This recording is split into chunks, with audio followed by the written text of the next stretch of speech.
Halo semua, namaku Jasmine. Dan orang tuaku ninggalin aku karena aku hamil di umur 14. Situasinya parah banget sampai aku harus jual bajuku dan makan sampah. Sejak kecil hidupku sangat mudah. Orang tuaku kaya, jadi kami tinggal dengan pembantu dan pengasuh. Tapi aku nggak bahagia. Dari detik pertama aku dilahirkan, semua hidupku sudah diatur. Sekolah, kampus untuk aku kuliah, semuanya. Orang tuaku bahkan memilih teman buatku. Tapi mereka semua dangkal dan aku merasa kesepian. Hingga suatu hari, orang ini merubah semuanya. Di ulang tahunku yang ke-14, orang tuaku mengadakan perayaan besar dengan dress code, gaun kuno, musik klasik, dan sebagainya. Aku capek dengan semuanya di sore itu. Jadi aku keluar ke halaman dan duduk di ayunan. Saat itu aku dengar suara langkah kaki. Aku menoleh dan ada cowok paling ganteng yang pernah aku lihat. Pas aku dengar dia bilang, "Boleh gabung?" Aku sadar itu siapa. Kingsley. Dia anak jenius, dia lulus SMA di usia 15 tahun dan dapat banyak penghargaan matematika. Dia duduk di ayunan dengan senyumnya yang menggoda. Aku gak bisa ngomong apapun. Kenapa kamu lihat aku kayak gitu? Gak pernah lihat orang pintar yang asik. Dia tertawa dan aku ngangguk aja. Dia pegang tangan aku dan kita pergi dari rumah. Seandainya aku tahu malam itu bakal merubah semuanya. Dia ngajak aku ke atap gedung kantor. Kami langsung nyambung. Dia satu-satunya orang yang mengerti aku. Di tengah obrolan kita, dia menaruh tangannya di pinggang aku dan berbisik, "Kalau kamu gak menghentikan aku bakal cium kamu." Dan aku gak menghentikan dia. Aku gak menghentikan dia lama banget. Dan kita melakukan lebih dari itu. Paginya, aku membuka mataku dan aku merasa seperti orang yang berbeda. Tapi aku tiba-tiba ingat orang tuaku pasti panik. Aku membangunkan dia, memakai baju, dan langsung pulang. Walaupun orang tuaku marah besar, aku gak peduli. Tapi setelah beberapa minggu, aku sakit. Aku kira aku cuma kena flu. Jadi aku istirahat seharian. Kingsley langsung datang. Dia masuk kamarku sambil bawa tes pack. Saat aku tes dan lihat stripnya, aku sadar hidupku akan berubah selamanya. Kingsley meyakinkan aku kalau kita bisa melalui ini bersama. Sorenya, kami datang ke orang tuaku untuk memberitahu berita ini. Tapi reaksi mereka lebih mengerikan dari yang aku bayangkan. Ayahku mendengarkan kami, tapi tiba-tiba dia menonjok Kingsley. Setelah itu, orang tua dia mengirim dia ke sekolah di luar kota dan membayar orang tuaku ribuan dolar untuk membuang bayiku dan untuk menyimpan rahasia ini. Orang tuaku setuju. Aku berusaha menghubungi Kingsley, tapi gak bisa. Aku terima nasibku hingga suatu hari temanku mengirimkan chat bahwa dia lihat Kingsley dan dapat nomornya. Aku senang banget. Mungkin aku bisa menjalani impianku.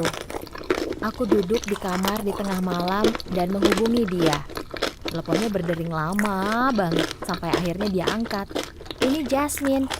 Tapi yang aku dengar hanya keheningan. Selama 3 sampai 4 menit. "Aku gak bisa nemuin kamu karena orang tua kamu ngirim kamu pergi." Aku mulai bicara, tapi dia menghentikanku. "Enggak, aku mau pergi jauh-jauh dari kamu. Jangan egois, aku masih peduli dengan masa depanku." Dan dia tutup teleponnya. Aku hancur. Aku merasa perutku sakit. Aku lihat ke bawah dan ada darah. Banyak banget. Anakku memilih untuk lahir lebih cepat saat gak ada siapapun di samping kami. Tapi saat aku lihat wajahnya, aku merasa sangat kuat. Di hari yang sama, orang tuaku datang dengan 2 orang asing. "Tidak!" Aku dengar diriku teriak. Ibuku berusaha menenangkanku dan memberikan aku pilihan. Antara aku serahkan anakku atau aku hidup sendiri. Dan aku tahu jawabanku. Orang tuaku pulang untuk mengepak semua barangku dan aku ditinggal sendirian di rumah sakit bersama anak perempuanku. Mereka memperbolehkan aku keluar dalam 3 hari, tapi aku gak tahu harus kemana. Aku jalan keliling kota coba memikirkan sesuatu. Hari mulai gelap dan dingin. Aku menemukan sebuah gang. Aku buka koperku dan aku taruh anakku di sana supaya setidaknya dia nyaman. Aku menemukan makanan sisa restoran yang masih bagus dan tetap bangun untuk memikirkan sebuah rencana. Besoknya aku ambil semua bajuku dan aku jual ke pasar loak untuk beli makanan. Aku coba cari kerja, tapi gak ada yang mau menerima aku. Aku duduk di kursi taman, menyerah dan siap untuk jadi pengemis. Tiba-tiba aku lihat wanita tua yang kesulitan bawa kantong belanjaan. Aku menawarkan untuk membantu. Kami berjalan ke rumahnya dan dia bilang dia berusaha mencari bantuan tapi nggak mampu. Ini kesempatanku. Aku menawarkan diri untuk jadi pembantu apabila dia memperbolehkan aku untuk tinggal bersamanya, dan inilah awal mula hubunganku yang indah dengan Nora. Setelah 1 bulan, aku sudah merasa kami seperti keluarga. Dia menjadi seperti nenek untuk anakku. Aku kerja bagai kuda hingga akhirnya setelah 5 tahun, aku daftar sekolah kedokteran. Awalnya sulit, mengurus anak, mengurus rumah, tapi aku tahu aku bisa melalui ini. Saat itulah hal aneh ini terjadi. Aku sedang keluar kelas saat aku dengar suara yang gak asing. Aku menoleh dan lihat dia. Kingsley. Mata kami bertemu. Dia sepertinya dosen di sana. Dia mendekatiku dan memelukku. Aku senang kamu memilih untuk kejar mimpimu juga. Dia bilang itu tepat saat anak kita lari ke pelukanku. Aku lihat mukanya yang panik.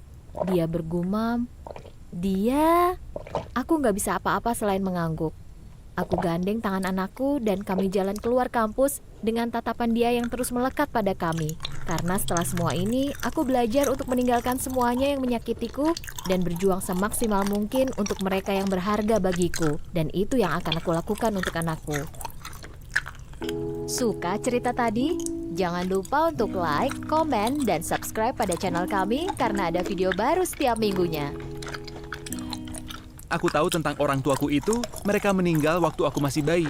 Jadi aku ditaruh di panti asuhan. Dan itu parah banget deh. Banyak anak yang gangguin aku setiap hari. Aku itu selalu kelihatan dan berlaku sopan.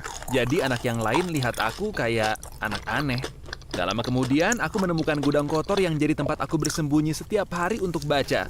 Tapi aku nggak tahu berapa lama aku harus hidup kayak gini sampai aku bisa bahagia. Saat umur 16 tahun, aku tahu cara mengakali mereka supaya mereka gak ganggu aku lagi. Tapi mereka cari cara lain untuk mengintimidasi aku.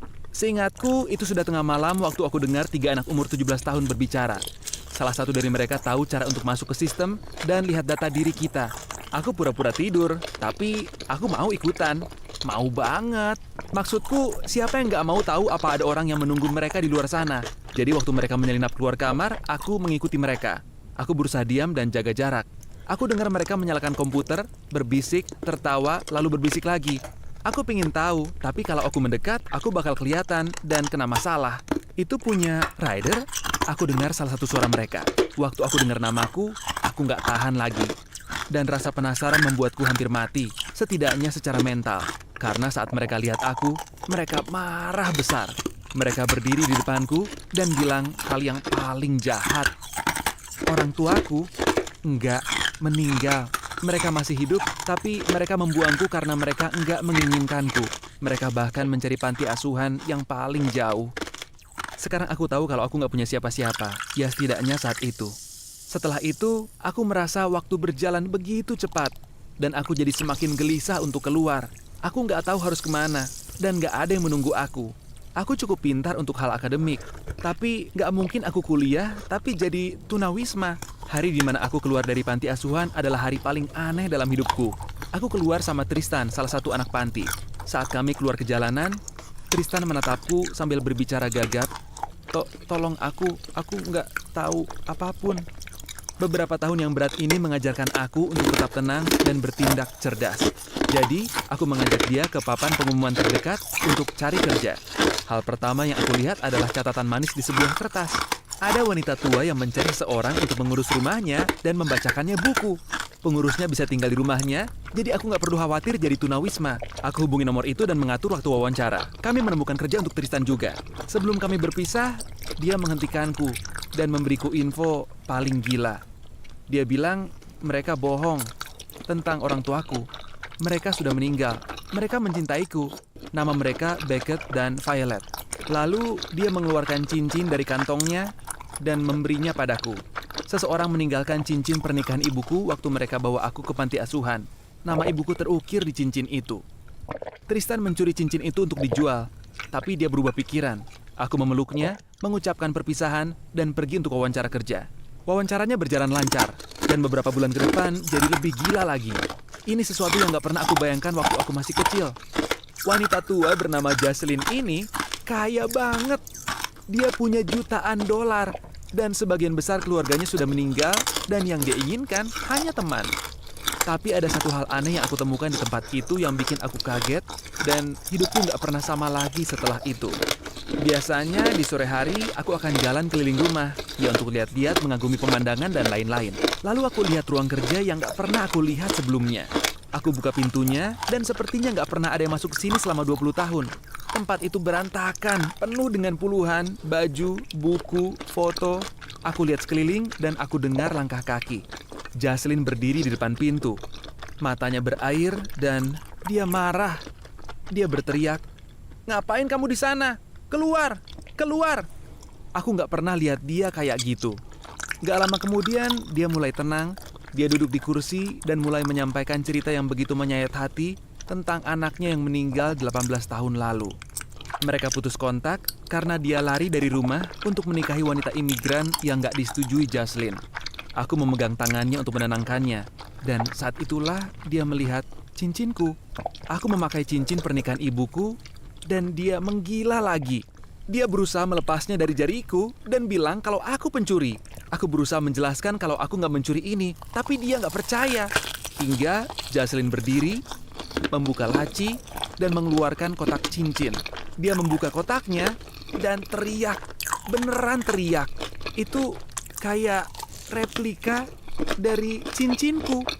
Jocelyn berjalan mendekatiku, menaruh tangannya di rambutku, dan mengelusnya sambil bilang, "Siapa nama orang tuamu, Nak?" Aku pikir kalian sudah tahu apa yang terjadi. Ini benar-benar keajaiban. Salah satu momen kayak di film yang bikin kamu gak percaya kalau itu terjadi pada kamu. Entah gimana, setelah semua penderitaan ini, aku bertemu dengan nenekku, ibu dari ayahku. Dia memelukku dengan erat selama 1 jam. Kami menghabiskan setahun ke depan saling mengenal satu sama lain, berbagi cerita. Aku mulai mengenal keluargaku dan ayahku sampai dia meninggal. Dan aku ditinggal sendirian lagi. Tapi kali ini, aku ditinggal sendiri dengan jutaan dolar. Rumah besar dan sejarah keluarga. Dan aku gak kesepian lagi. Karena aku merasa ini tempatku. Aku punya asal-usul. Aku merasa punya koneksi dengan 2 sisi keluarga aku. Jadi aku menggunakan uang keluarga ayahku untuk membantu imigran yang membutuhkan. Mereka yang kesulitan untuk bertahan dan menggapai impiannya. Mereka yang asing di tempat ini seperti ibuku. Aku rasa kamu jangan pernah kehilangan harapan. Karena kalau kamu bisa melalui kesulitan dan penderitaan, kamu akan dibalas dengan kebahagiaan dan tujuan. Suka cerita tadi? Jangan lupa